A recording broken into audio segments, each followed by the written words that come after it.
I love architecture. Winchester Cathedral. When you're standing in this place, listen to the clock.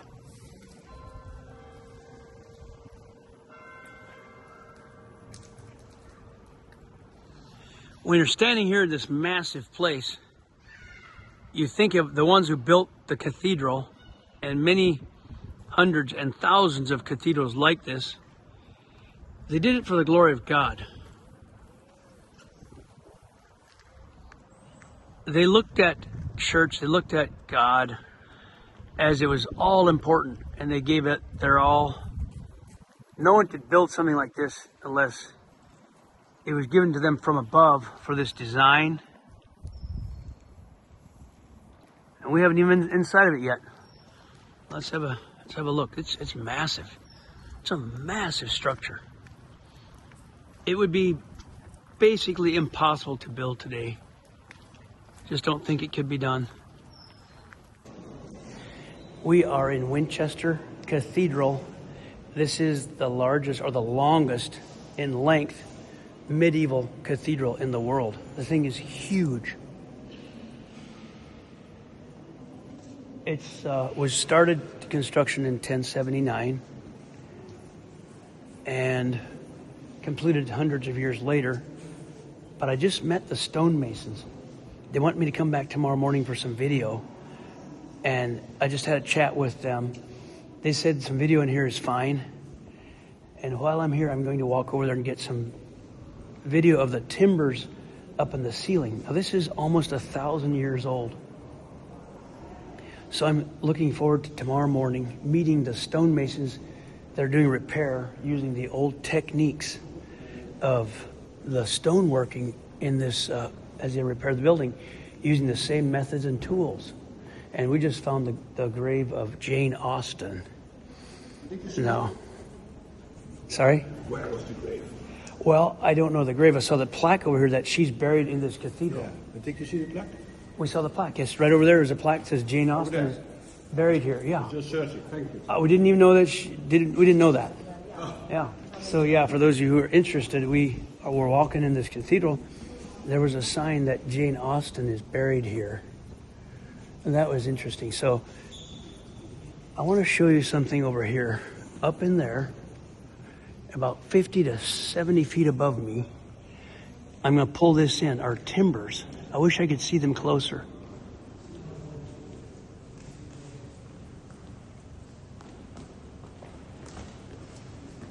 And those would be probably, 800 years old or so. The construction was started 1079 and finished about in the 1500s. And down here, the plaque said, there's construction that was here underneath the cathedral. I'm going to go down here. That was here before the cathedral was built, and they're not sure who made it. So the cathedral is built on top of this construction. I would assume maybe it was Romans, but I don't know. It doesn't say who built this. But down here was present before 1079. Isn't that incredible? I marvel at the way the ancient people could build this stuff. Okay, tomorrow morning I'm coming back. I'm interviewing those stonemasons. I can't wait to meet them and see how they work with their tools.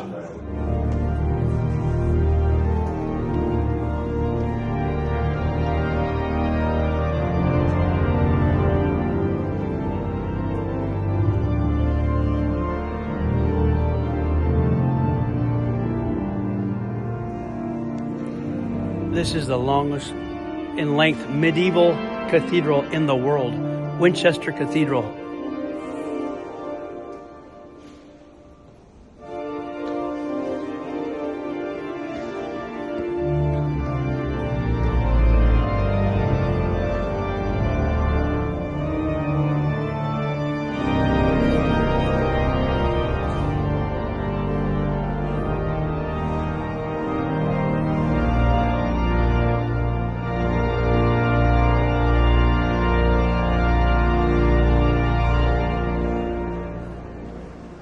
look opposite, you've got arches, standing on arches, standing on arches.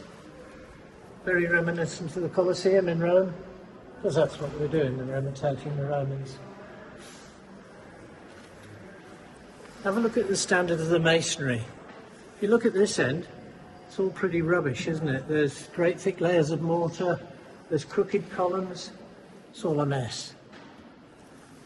Now look towards the tower, it's all nice and neat and straight. So, what may have been happening there is the Normans, being the conquerors, expected to be the bosses, expected the Saxons to do the donkey work, but the Saxons hadn't worked in stone to this degree before. So, learning on the job, and that's why they were pretty rubbish when they started. The original tower fell down, I think Dave's already mentioned that, so that end is later than this.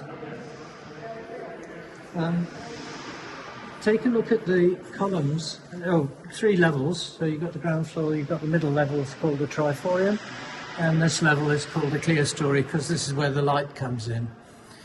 Now, the triforium originally ran all the way around the cathedral, so the monks, when we had monks here, could process around at that level without needing to go down to the ground floor. They cut the triforium when they remodelled the nave, so it no longer goes any further than there. So they're in the down position. Right, first of all, the bell chamber itself. Well, this is, of course, the rebuilt tower, still in the Romanesque or Norman style. But if you look at the arches, quite decorative. Now, bearing in mind, before bell ringing became a thing in the 1600s, this floor and the one below, which we'll be going to, wouldn't have been here. You'd have seen right from the nave, as John said, right to the rafters.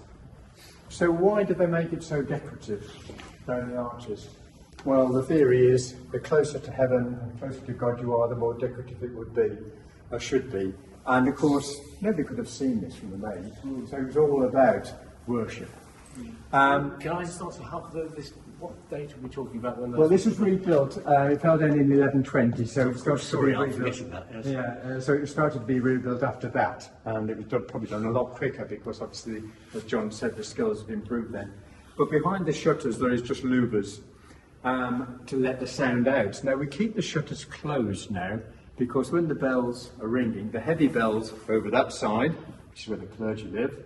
The town is that side, and the clergy don't really like the bells because they don't stop during the night making a lot of noise, so they keep the shutters closed. You can pay for them to be open during a wedding when people want their bells to be heard and show off. You can actually open them up. But if you look up at the top there, you'll see daylight, and there's a sound lantern there to mix the sound here and let it go out more evenly. So that's how it works. So you get a better flow. But the strange thing is about this, when we're up there, standing next to it, and we will do, next to the sound lantern, you can barely hear the bells, and yet you'll be at the edge of the town, and you'll hear them much louder.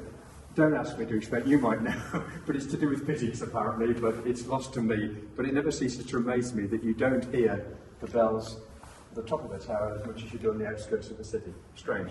Anyway, the walls are quite dirty because they've been cleaned, because the only people who come up here are bell ringers and people on tower tours. So, the bells, they started to be assembled here gradually over many years, starting in the 1600s. John mentioned the oculus, the eye, will be standing above that trap door, it is really. So if the bells need to go out or repaired or recast, they go out through that oculus or the eye. Now, these bells have been added to gradually on this sort of rather messy looking frame or cradle. And it started off in the 1600s and gradually got added to the point that we've now got 16 bells. How many more bells did you first have? Originally, just they would have had a simple tolling bell to call people to service in their corner, probably over there, and then they were gradually added to when bell ringing took off as a sort of an art form, if you like. And then they started to install the floor for the bell chamber and the bell ringing chamber, which we'll see later. Now then, 16 bells, I don't think, is it 3 other places in the world that have got 16 bells? I don't Birmingham. think Birmingham have got them, yes. Australia. And one other, I think, Right, yes. yes. Oh, you know it all. So it's pretty unusual to have that many bells. So we've got 16 bells here. Total weight is 8 tons. The tenor bell weighs 1 3/4 tons. That's the big bell that strikes the hour. Now that's kept in the down position that you'd expect bells to be in, as is this one here, one of the smaller bells. And so they're in the down position because they're chimed with a hammer on the outside. So that's chiming a bell, hitting it on the outside with a hammer. What we've got here, which you'll know all about, is called full circle ringing. That means the bells are mounted on an axle with a wheel around it. The rope's attached to the wheel, and when the bell ringers can pull on the rope, which you'll see downstairs, they can actually hold it in position till it's their turn to ring again. So they have a lot more control. It's unique to English-speaking or Commonwealth countries. It's an English form of ringing. If you went to continental Europe, you'd have a much more jumbly sound, where it's a different sort of ringing. They actually ring by swinging the bell or a clapper and so on. But they can get some nice sounds, but they can't control the sequencing of what rings when. But again, we'll talk more about that later. I'm just keeping it on the time because it will, at 1:45, in about 2 minutes' time, start to ring the 3/4 hour. How does it take to ring a complete field? I know that's Well, we'll talk about that downstairs. Yeah, Meadows will take ages to forever on all 16. Yeah, well, you All the see. changes. Yeah, that's right. Well, we'll talk again about that. But look at them in the up position. Why are they upright? Because people are surprised to see bells upright like that. Well, again, as you know, it takes quite a while to get them into operational position because you want the momentum, the gravity to actually do the work for you. Because with full circle ringing, they go around just past 360 degrees, hit a stop, and then the clapper catches up with it, hits it. When you raise the bell, you have to chime it so Yes. it goes upright, because Yeah. you can test that if you can bounce the bell and Yes. just hear like a little sound. Yeah. And there's one thing you might be aware of, that there's a patent on the locking system here in Winchester. For this, the patented locking system anyway, to lock them in that position. Funny thing to patent, but anyway, we've got it. And then, of course, the bell ringer can then release and let it go around just past 360 degrees. The clapper goes the other way. You may have heard the expression going like the clappers. That's where it comes from. The speed at which the clapper goes, which is incredibly fast, as you'd appreciate. And Cameron is a bell ringer Yeah. in cathedrals in England. Yes, there you go. But as you can see, it's been added to. This was never purpose-built. It's recycled timbers, probably from older buildings or even ships' timbers, to actually make the frame. Now then, 1980s, there's a bit of a problem, because when the bells were ringing, people noticed masonry falling off the outside of the tower. And I thought, oh, so it's going to fall a bit down again.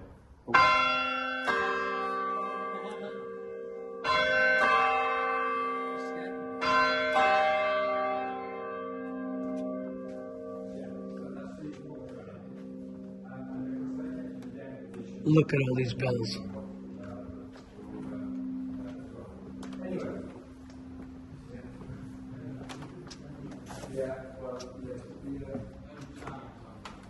This is incredible.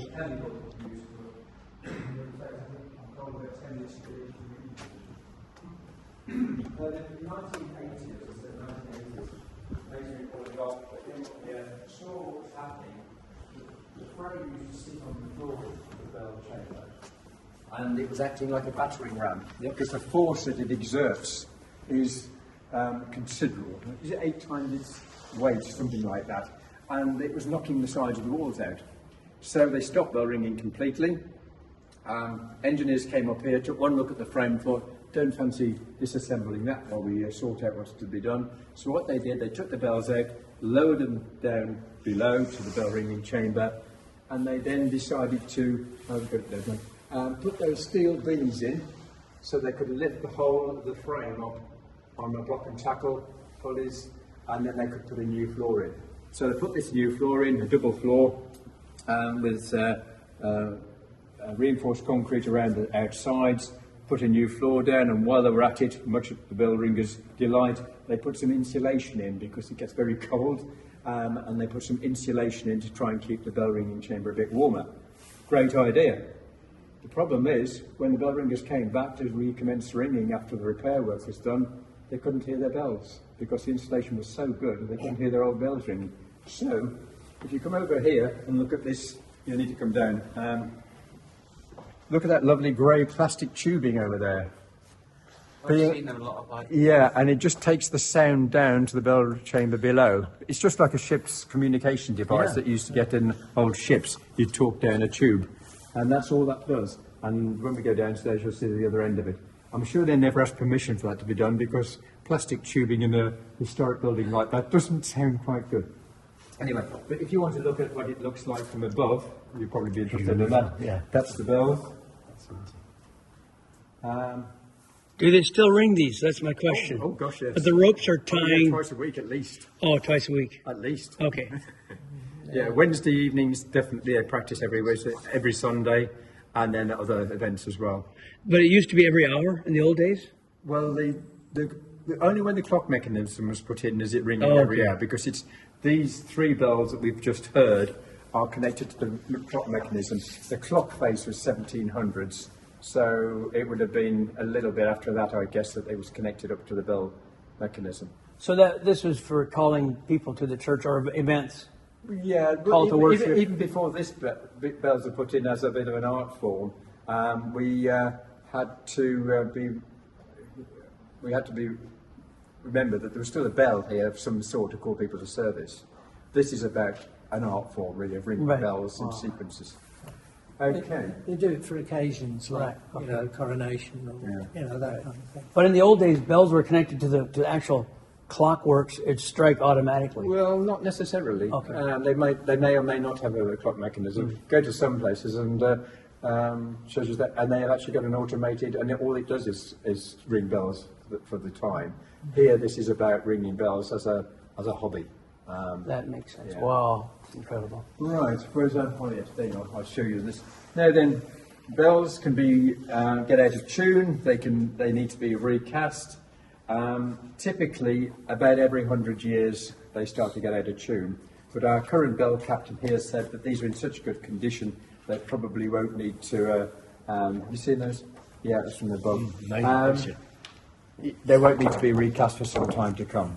Now, the bells here were last recast in 1936, and in 1936 was a special year from a royalty point of view, and that's significant because one of the traditions is that the name of the current monarch is inscribed on the tenor bell, the biggest bell. And our bells were away at Loughborough in the Midlands, having to be recast, and George V died. Edward VIII succeeded him, and then our bells are on the way back with Edward VIII's name on, and of course then he abdicated because he ran off with an American Mrs. Simpson, and he abdicated. So here we had a bell coming back with the king's name who's just abdicated. That can't be right. So shall we send them back to be recast again? No, none of that. This is the cheap way that Winchester does things. They crossed out Edward Octavely, which is Edward VIII, and inscribed with a cold chisel. And they inscribed their own little name. Now, Yam means now. It's like a big sigh, isn't it? Now, George VI. So that was the cheap way of doing it. I've actually got video of bell rings. It's at my tower at home. Oh, that's goody.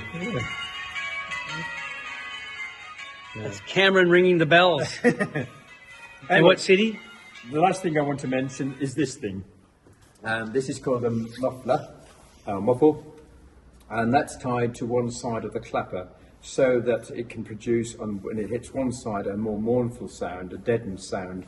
And that's used when they're ringing bells for a funeral, or on Remembrance Day, or on New Year's Eve. And then at midnight on New Year's Eve, the New Year comes in. Somebody has to rush up here, take all these off, and then they can ring in the New Year, nice and clear sound. So that's what that's. It's also used when we have executions, but we don't get so many of those in Winchester. So it's double muffled, a muffle put on both sides of a bell when there's the death of a monarch. And the last time Of course, John and I have been doing these territories for a few years, and we'd never been able to say we'd ever heard it. But of course, Queen Elizabeth died a couple of years ago, and we had enough of these. 2 years now, isn't it? We had enough of these to actually double muffle and ring them out. Everything was double muffled apart from the tenor bell, which was only half muffled. So we had a very mournful sound for the death of a monarch, and it was very funeral-esque type of music or sequencing. But we had a full set. Some churches had to improvise with bits of plastic tubing and tape and gaffer tape and goodness knows what else. There we are. Okay, well, conscious of time. Any more questions before we move up to the tower? No, what's the date of the frame? Well, I know it's you can a see mixture that of it's extended, and we've got here Tetchet, which means made in, I think. Is that right, John? Yeah. 1734. Oh. So that would have been when that was probably added to this extension, because there would have been a frame of sorts there from 1635. John mentioned the oculus. On there it tells us the date that was put in, because in Latin there's a code of Roman numerals around it saying 1635, about the time bell ringing became the thing to do. Oh, right, thanks. Thank you. The oculus, the round trapdoor, very decorative. It's below this trapdoor, so it's a double trapdoor. So when the bells need to go out, or if anybody was injured, of course, you'd be lower down this way. So that's when they come out through a trapdoor above here, trapdoor here, and so on. And again, if you look at the architecture here, you just remember this was rebuilt after its first collapse in 1120. Again, you've got these very decorative pillars. But again, you would have to barely see in the decoration from the nave below. Because remember, this floor wasn't here. Where we've just been in the bell chamber wasn't there until 1600s. So it's quite unusual to have so much decoration that you can't really see. Anyway, just a couple of things which we've already mentioned. If you look at that little black tube coming down up here, that's the other end of that grey plastic tube. At least they've tried to disguise it slightly. That's where the sound comes out. So on. Now then, if you'd like to take a seat, just for a second, I'll tell you a little bit. The camera can correct me if I get it all wrong. But when bell ringing became a thing, it was really a chap called Fabian Stedman, who actually started recording permutations of ringing.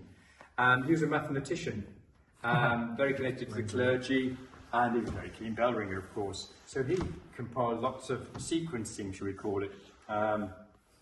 Now, he'd worked out if you had just 4 bells, you could ring them 1, 2, 3, 4, 1, 2, 3, 4, 1, 2, 3. It would get very boring.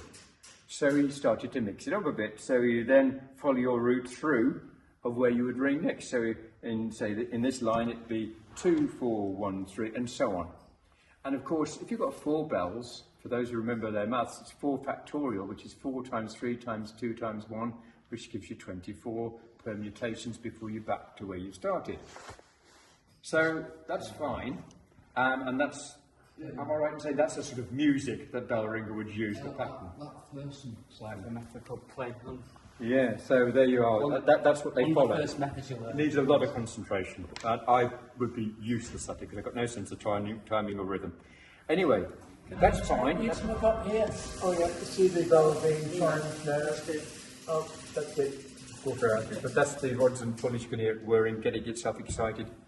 Anyway, so that's 4 bells. Typically, if you have 7 bells, it's 7 times 6 times 5 and so on. 7 factorial. So you get to this lovely magic number called 5040. And that is a peal. Somebody asked about a peal earlier on. That is the number of permutations you've got to ring a peal, 5040.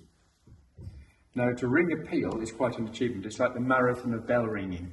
Have you ever done one? Yeah, I covered it around 10. Oh, right.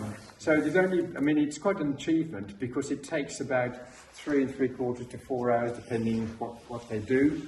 And you can't have a break, you can't go to the toilet, you can't do much apart from carry on remembering your sequencing.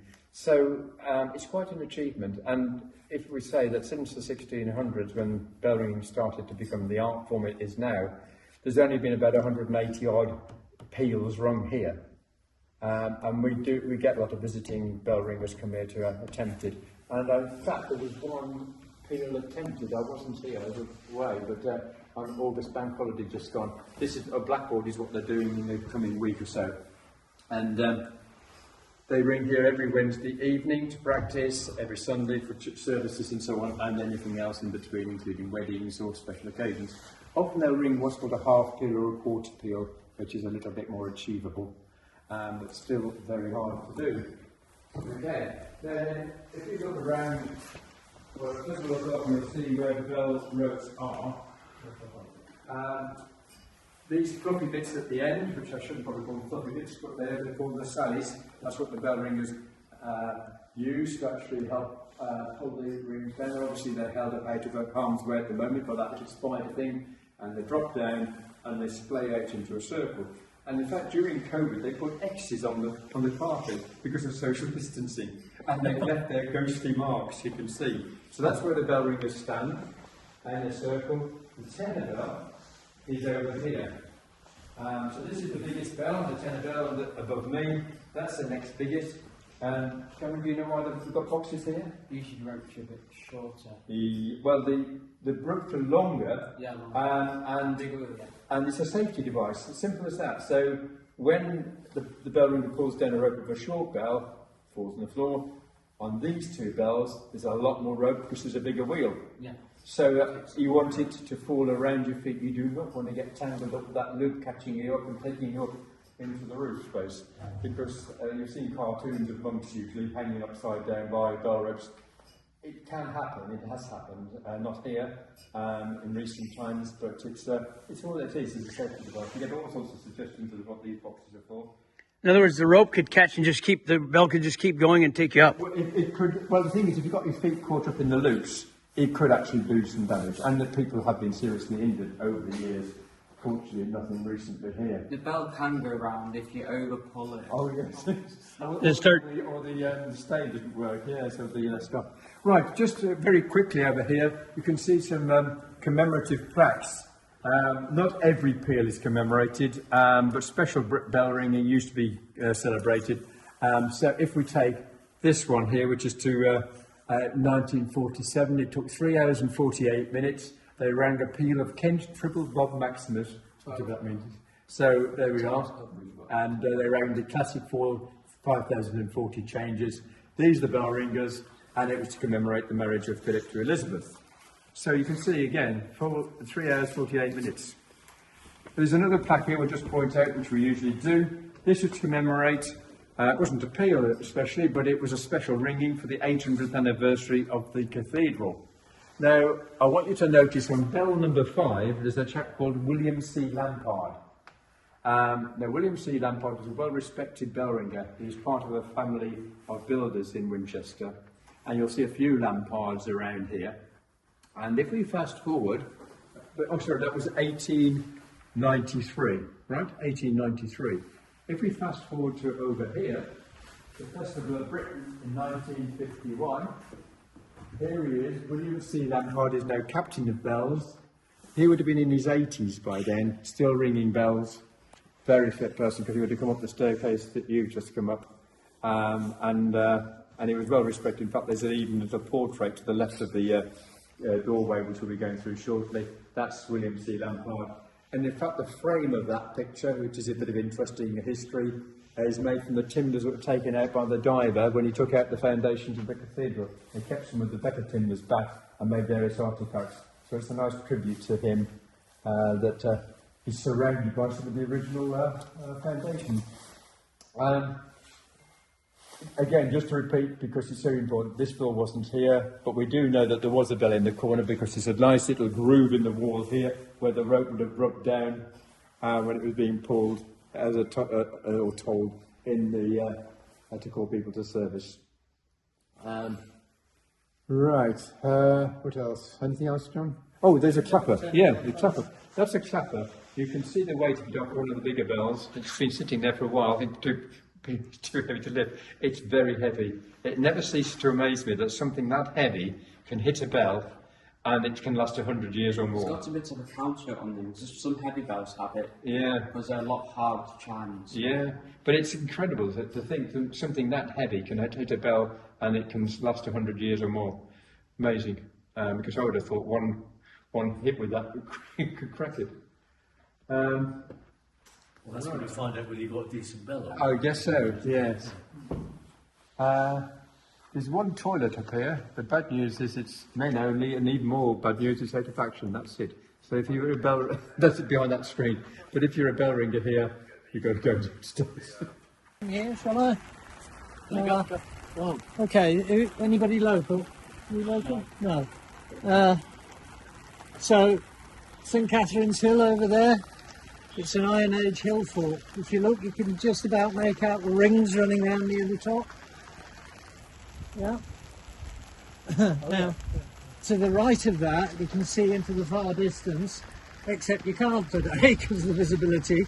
But when it's clear, you can see Fawley Oil Refinery 20 odd miles away on Southampton Water. The church down here is the chapel of Winchester College. Winchester College was founded by William of Wykeham, one of the bishops here, and he also founded New College, Oxford. At the time of the plague, clergy were being lost to the plague, and he realised there was a need to educate people to take over. The old buildings in front of the church, that's all part of the college, and nowadays just about everything outside of the cathedral close in front of you is Winchester College in one way or another. Look at the building down here with the scaffolding on, the three gable ends, half timbered. That's Cheney Court. At one time bishops used to have a court hearing things about church property matters, and that was the courtroom. It then became head teacher's residence for the school down here, and is now standing empty, being renovated. The school down here is Pilgrim's School. Choristers in the cathedral choir attend Pilgrim's School. Go to the right of Cheney Court. You see that long roof? Yeah, so to the right of Cheney Court you've got the cream coloured building, and then the next is a long roof. That's a church standing on top of another gate, and that was the southern limit of the city at one time. Winchester's not big nowadays, but it was very small at one time, and that was the southern limit. You can see two streets behind that, one running away from us up that way, and one running behind the first row of buildings, yeah? Now, if you go as far left as you can till there's a house disappearing behind a tree, that's the house in which Jane Austen died. She lived in Chawton in her later years, not far away, came here for medical attention at the end and died in that house. Down here, close to us, you can see a house with a flagpole to the right of it. That is the judge's residence. We have a Crown Court in Winchester. When it sits, the judge will stay there rather than in a hotel. It gives him a bit more protection. And finally, in this direction, up on the two things in this direction. Look beyond the playing field out there. Can you see a church in the half distance? Mm-hmm. That's St Cross Hospital. Hospital not as in medical but as in hospitality. Two bishops at different stages have founded orders for what they call the noble poor. People who were worthy but couldn't afford to keep themselves. And they're still there today. You've got the Black Robe Brothers and the Red Robe Brothers living there. Finally, up on the top of the hill over there, you've got Oliver's Battery, from where Oliver Cromwell's troops bombarded Winchester. Let's go around and have a look at the west view. You can see most of the city of Winchester right here. Yeah. In fact, all of it. We're on the top of the Winchester Cathedral. How many feet are we above the ground? What's the height? 1 foot? About 5 meters, yeah. About 170 feet, maybe? Somewhere in there?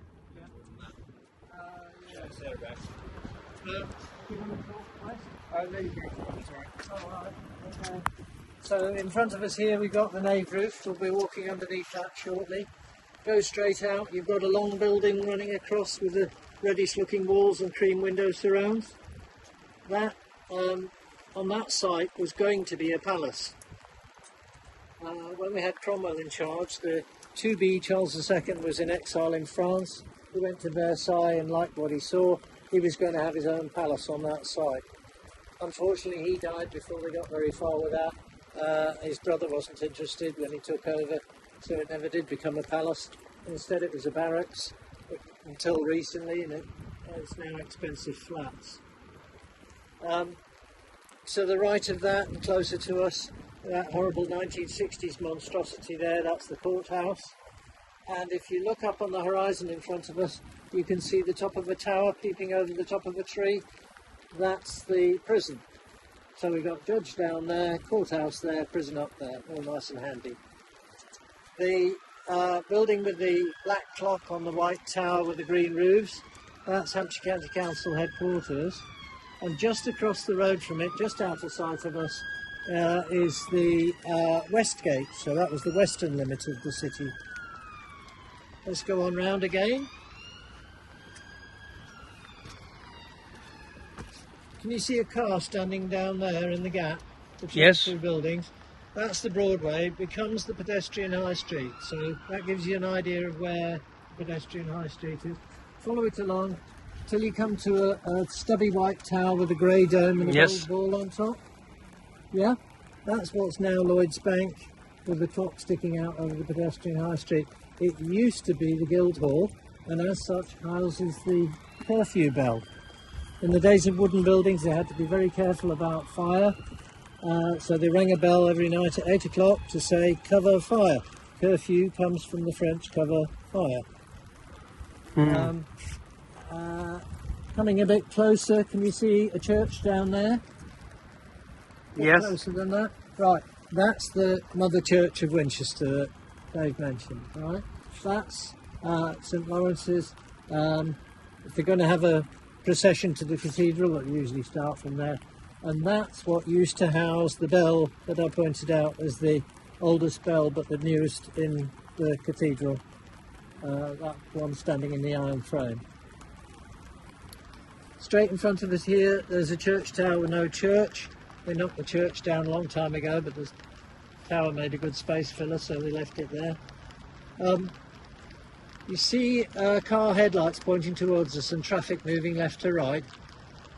That, oh, they've stopped now, but you can see the car. That's the north walls. That was the northern limit of the city. Over this way you've got a clock tower with a green cheese wedge roof. That's our current Guildhall. And if you look immediately to the right of that, you see a yellow walled building with a rusty looking roof and windows, except they're not windows, they're painted on. Thinking of Jane Austen days, every place worth its salt had to have the ballroom, the assembly room, so they added 7 feet to that building to help with the acoustics. They wanted higher, but they weren't going to have an upper floor, and anyway it'd be dark when you're having your ball, so why bother with windows, just paint them on. Just this side of the roundabout down there you can see King Alfred's statue. Okay, let's go around and have a look at the east view and we'll get out of this road. Most prominent feature, St Giles Hill, was home to a fair for many years, as in stalls selling things. And people came from all over Europe to have a stall on that fair. At the foot of it you see a multi-storey car park. Stands on the site of a railway station. We used to have 2 in Winchester, so the one we've got up that way now, and that was Chessel Street Station with the railway line running underneath the hill. Over the far side of the playing field there you see some castellated wall. That was the eastern limit of the city, and the River Itchen is just the other side of that. On this side of the playing field you see a ruin. That's Wolvesey Castle, which was home to the bishops here for many years, until some of them decided they wanted to live elsewhere. It fell into ruin. It's 2 claims to fame. That's where Mary Tudor met Philip of Spain on the night before they got married in the cathedral, and also Henry V, before he went to fight Agincourt, came there for a blessing from his uncle the bishop, and the blessing must have worked because he won. To the right of that, you've got the current Bishop's Palace, mostly hidden by the trees. Okay, so that's a galloped version. Now, way to get down the stairs. And below it, you can see a bung in a hole in the vault. Now, remember me saying, if you looked along the centre line of the vault, you can see holes in some of the bosses. And I said we'd talk about why they were there when we're actually above them. Before electricity, the cathedral had to be lit with chandeliers.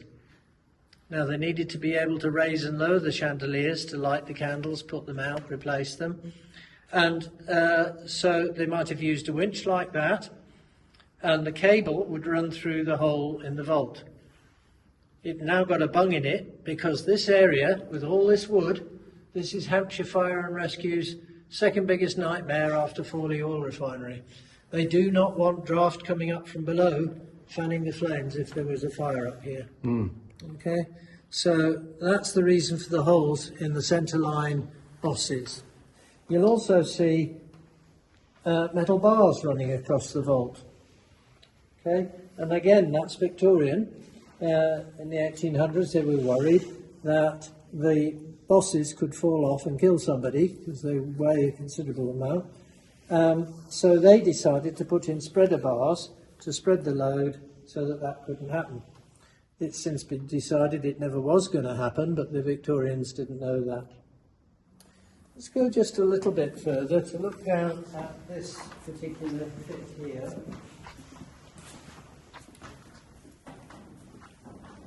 Now, if you get to where you can see, there's a cage at the bottom of each pit, yeah? And if you look inside that one there, can you see a white circle?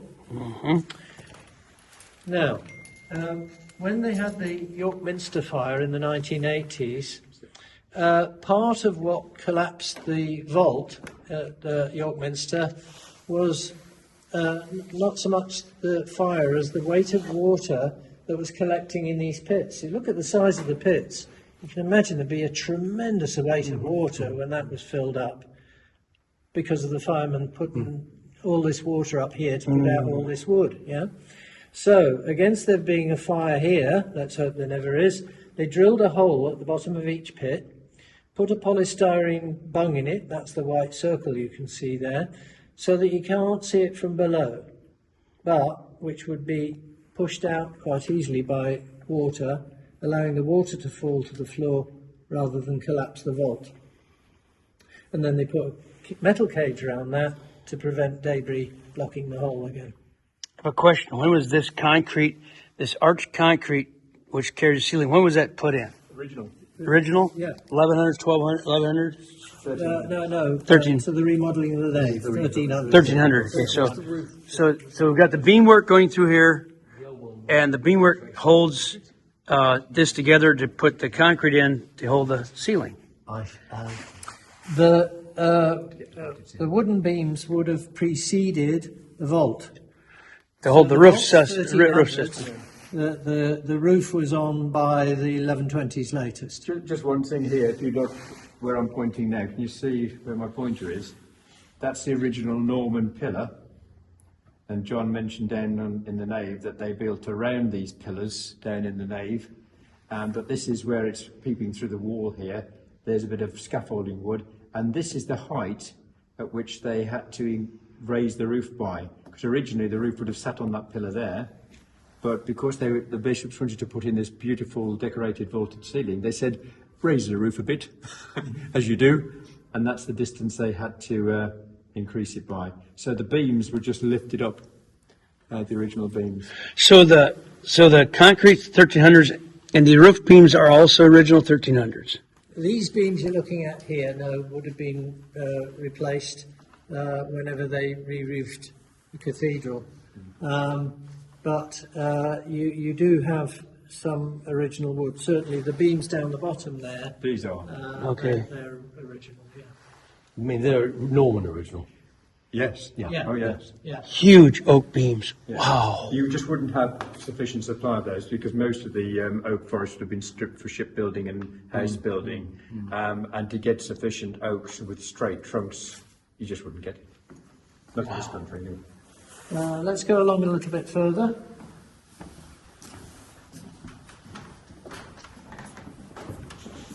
I thought we do intricate timber work. Wow, this is incredible. This thing's long, like hundreds of feet long, just this roof. Yeah. Well, as I say, 565 feet to the whole cathedral. I think it's amazing how back in the day people could build this kind of stuff. You'd have to have cranes to get this timber up here.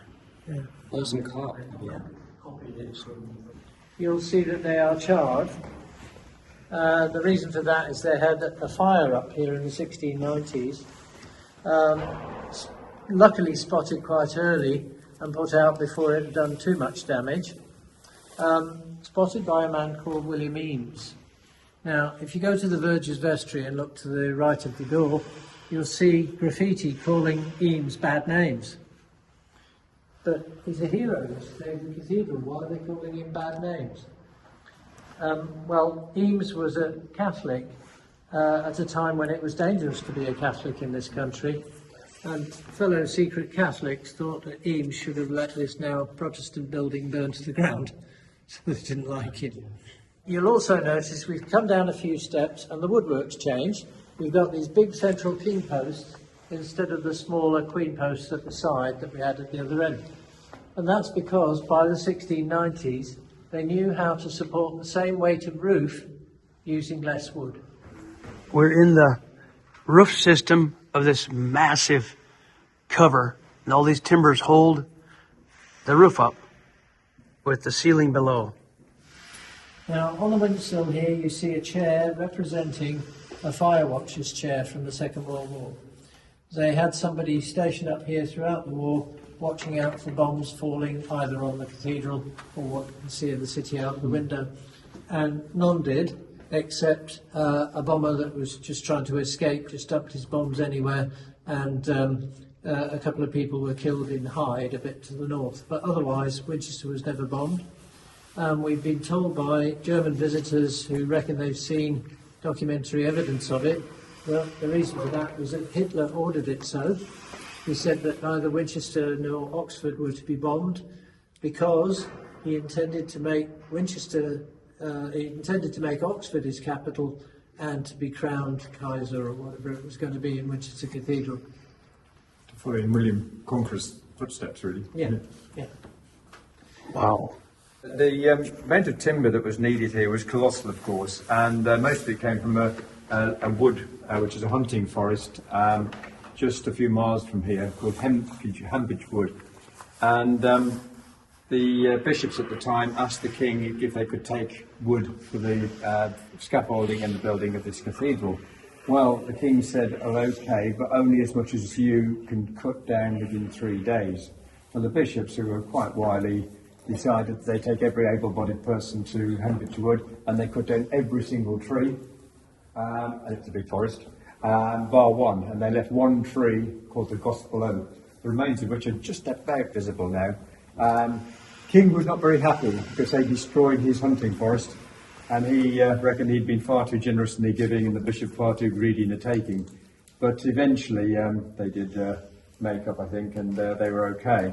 But that's where all the wood came from in the first building of the cathedral. It's a colossal amount, because remember, it's not just the timber you see here, it's all the scaffolding would have been. Of course, that was all would have been in wood. wood. Yeah. And they cut everything into the ground in 3 days. Well, they cut everything within 3 days, yeah, that was the deal. You can't even do it with machinery today. Exactly. And he must have taken just about all the citizens of Winchester at the time and beyond, I think, to do that, because they did, and they got enough. So this is the south side of the cathedral. So the leaded roof here, which you can see has got lots of patches on it. Why has it got patches on this side? If we go to the other side, on the north side, hardly any patches. Because this is the south side, so you get the biggest variations in temperature and movement. Yeah. So you get a lot more gaps and holes appearing. So there's a lot more patching here. The cathedral is due for having its lead replaced. It's going to cost a lot of money. The big question will be, should we have solar panels on it? That's going to be the big debate. And my answer is, yes, we should. So we're on a drainage channel. All the water runs into this gutter and then it goes down. Edge there. Wow. So this is called the south parapet. As I said, if you were on the opposite side, it would be the roof's in a better state. interestingly, John's heard me say this before. I used to work for the Fire and Rescue Service, and we wanted to test one of our turntable ladders to see if we could reach from where that person's walking now up to here to rescue people. And I was the casualty, because I wasn't an operational firefighter. I used to just play around with exercises and so on. And yes, you can. So if you get stuck here, you can be rescued. That's a lot of lead. Wow. Where do they mine this lead from? Well, I don't know. And I think I was told by a roofer who's doing some work at our house at the moment, and not a leaded roof, I hasten to add, but he's a roofer. And he said that he was doing some repairs to a church, and there's a specification of the thickness and weight of the lead that they have to use on churches, which is a lot higher standard than you'd have on a house. And you can look at the thickness of this stuff. And you probably know that they were called plumbers in those days, because plum is the name for lead. Plumbing was lead. Yeah, so that's why you get the word plumber. It's because they were lead people who were making lead pipes. That's heavy stuff. Very heavy stuff. And you imagine the cost of replacing this. There's going to be a major fundraising.